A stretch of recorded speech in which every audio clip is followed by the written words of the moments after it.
L'heure est aux confidences pour Philippe Googlet.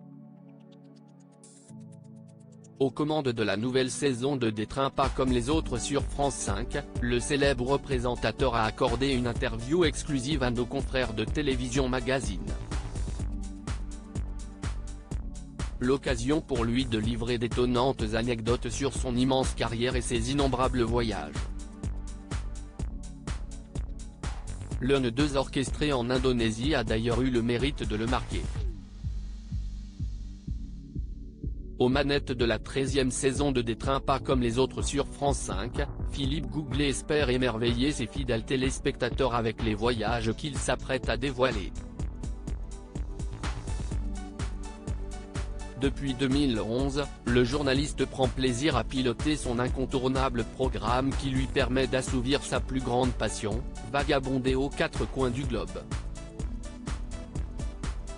Pour le premier numéro de cette nouvelle édition, le principal intéressé a mis le cap sur l'Indonésie.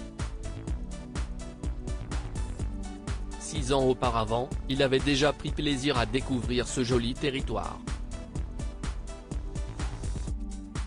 On connaissait le pays mais ils ont ouvert une autre ligne sur l'île de Sulawesi qu'on a voulu aller découvrir avec des rencontres toujours insolites, a confié Philippe Googlet à nos confrères de Télévision Magazine ce lundi 3 juillet 2023. L'occasion pour lui de partager sur une anecdote des plus captivantes.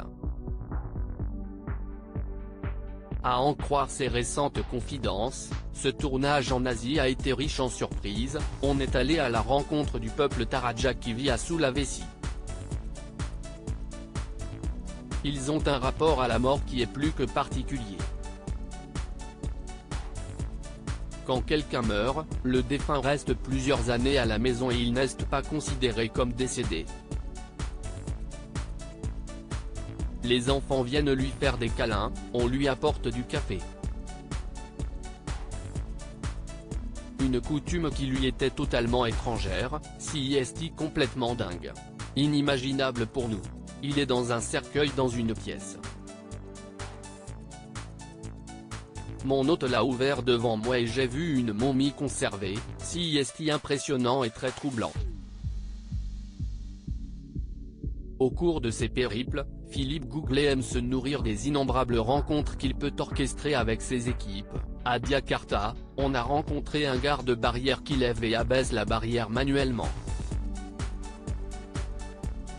Il se fait couper les cheveux par un coiffeur le long de la voie car il ne peut pas quitter son poste.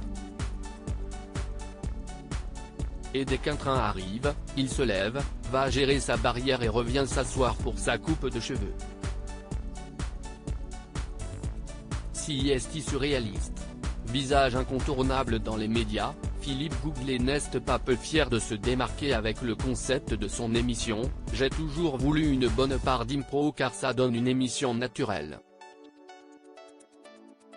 On prépare le voyage, l'itinéraire et quelques rendez-vous, mais le reste est souvent improvisé, surtout les rencontres.